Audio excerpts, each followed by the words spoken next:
This podcast is part of the Blueberry Network, where listeners and podcasters come together.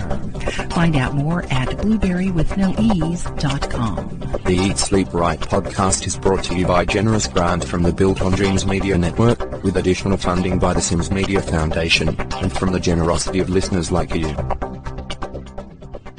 Stand by, please. Rolling on 6. On 6.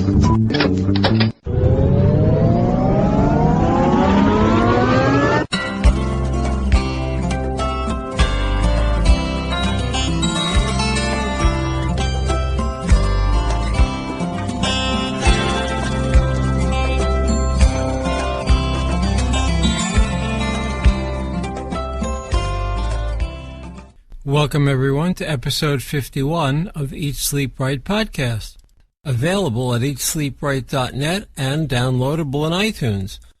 The Eat Sleep Right podcast is also enjoyable at the Public Radio Exchange at prx.org. I'm your host, Adam Scull. Regular listeners know my purpose here is to find out how writers get to be an author, how they got where they are, how they do what they do, and how they go from a blank page to a finished manuscript. Do yourself a favor and listen to what they have to say.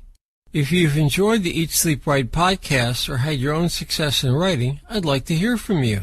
Tell me about yourself and your story, and I may get back to you and ask you to be a guest on the Eat Sleep Right podcast. If you have any questions or comments, anything at all, please write me. The email address is comments@eatsleepright.net. Gerald Hausman presents Ghostwalk, Native American Tales of the Spirit. Navajos believe thunder in winter is bad and brings dark things into people's lives. This is a song to ward off the evil, but the evil has already come. Winter thunder makes my separate parts scatter. First, my breath is gone, caged and rasping by old willows. Then my bones and teeth blown to the winds. My ribs gone, my pelvis, my spine, my collarbone, my tailbone. Sadly do I lose my bones. My saliva and hair gone, buried in dry lizard rocks. My skin blasted, ripped, forks of lightning. My spleen, my liver, all but my heart, blown and spiked on cactus thorns. I see them, but I cannot touch them. I must call them back.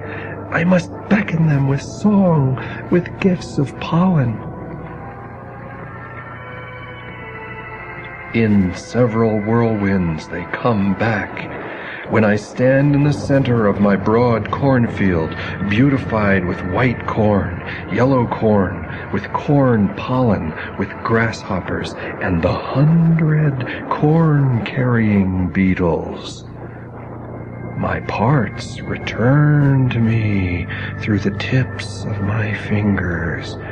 They return to their place of birth. They enter the round cave that is me. My bones and teeth and saliva and hair and skin all return, all forgiven, all given back.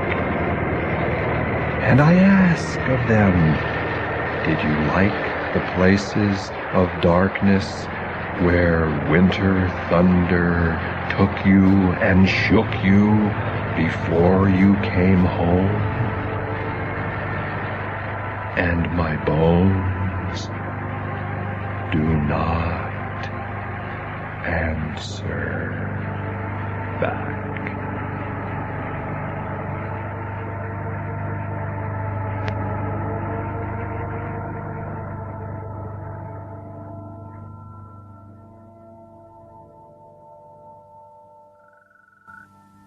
pale ghost.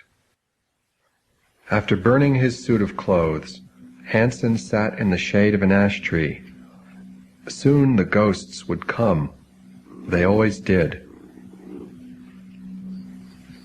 The sweat lodge, made of mud and stone, was so hot when he stepped into it, it singed the hairs inside his nose. How did the old people do this, he asked himself, the sweat flowing in rivulets down his chest. City-bred skin, soft city hands, city man. He tapped the lava rocks with the deer antlers, moving them into place. Then he pulled the old blanket. He pulled it over the doorway. Immediately he was swallowed up in darkness, and the sweat of his streaming body ran into the dirt. Prepare a place for the ghosts, and they will come. He went outside for the third time, walked into the river, rolling like a dog in the shallows, sending minnows flying in all directions. One more time. For the fourth and final time, he pulled the blanket. The daylight was again sealed from him. He was in the womb of time, bathing his skin in the old life, birthing himself in the original wetness of being. The ghosts, the parts of himself that kept him alive. Not there, but soon. The sweat rolled from his cheeks, collecting in pools around his navel. For some reason he remembered his grandfather. Maybe it was the antlers. Remembering his grandfather made him remember his grandfather's tractor, the first one ever brought into the canyon. That was years ago, before he was born. Brought in on muleback, one piece at a time. They thought, the other elders, that it would ruin the way things were, but it made things better. The peaches could be harvested more easily, the earth furrowed faster. In time, everyone used the tractor in the village. Hansen had seen it just the other day. Rusted out, datura blossoms like moons growing out of the rotten tires. Once, he remembered, when it broke down, his grandfather had put a deer skull into the hub of one of the wheels.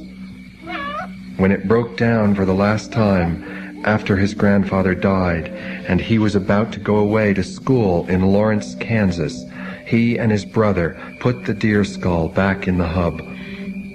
The skull still had the bullet hole that had killed the deer. The boys painted a portrait of Bob Marley on the skull, and the hole where the bullet went through was the singer's open mouth. Now, 9 years later, all of them were in the earth. The deer, the grandfather, the brother, the tractor, the singer. Soon they would come to soothe him. He sang the old song of thanks then. Song to the roundness of things, the beaten bracelet, the sun-shaped basket, the moon-shaped basket, the lodge made of earth, the cedar trunk, the river that wound itself around the earth, the stars that embraced all of them. He sang the song of first breath, the song the river makes in the new morning when the sun is first seen, first felt. Then he threw back the blanket. Ghosts! Ghosts!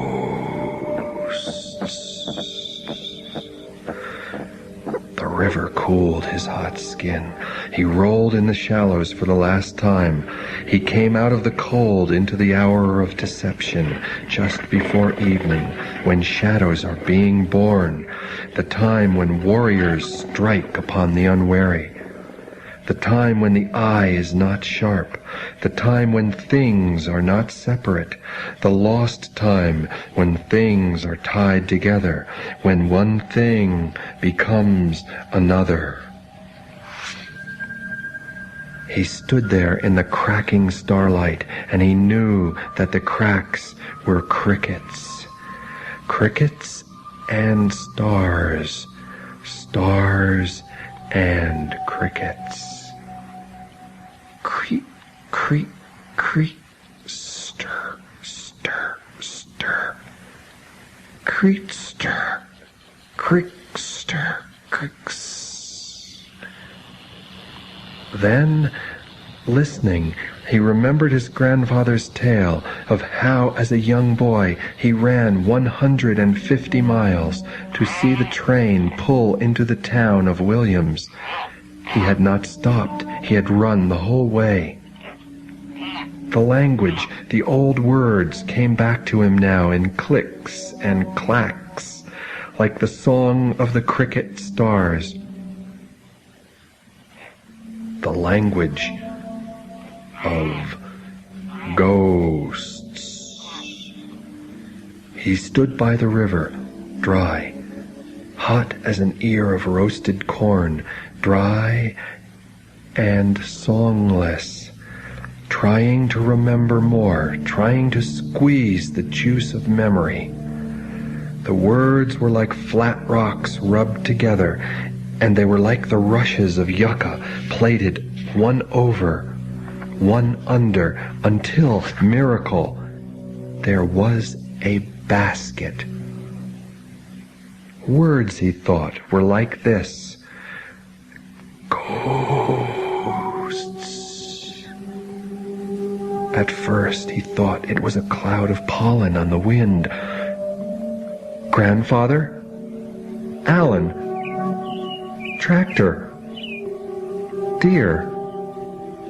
But the ghost was all of these, a thing of permanent parts, like the tractor itself brought in piecemeal on muleback.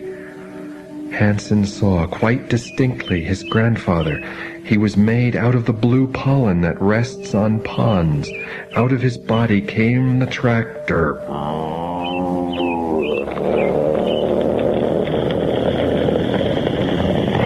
The way it looked when it was new, and sitting on the big metal seat shaped like a leaf, was his brother, Alan. The way he looked when he was alive, before he took his life, jumping off the cliff, and the deer, bounding like a legend, sprang out of Alan's mouth. Going down on his knees, Hansen cried.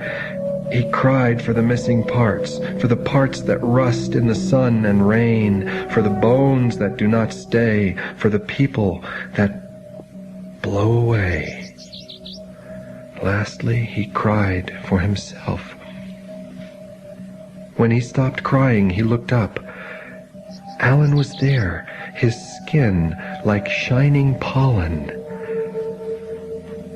"I've loved you like a brother. A living brother," he said.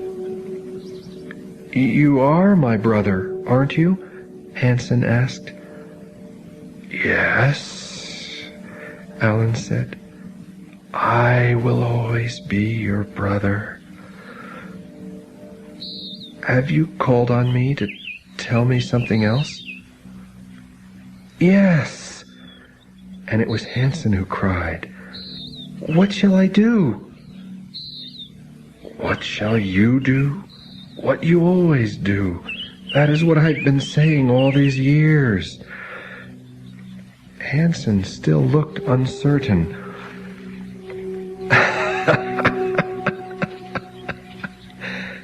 Alan laughed. When he stopped laughing, Alan was Alan again. He looked very real to Hansen, not pollen-like, real, a man of flesh and bone. "You!" "Yes," Alan said. "It is what I have been trying to tell you all these years. You! Hansen said, "You are the one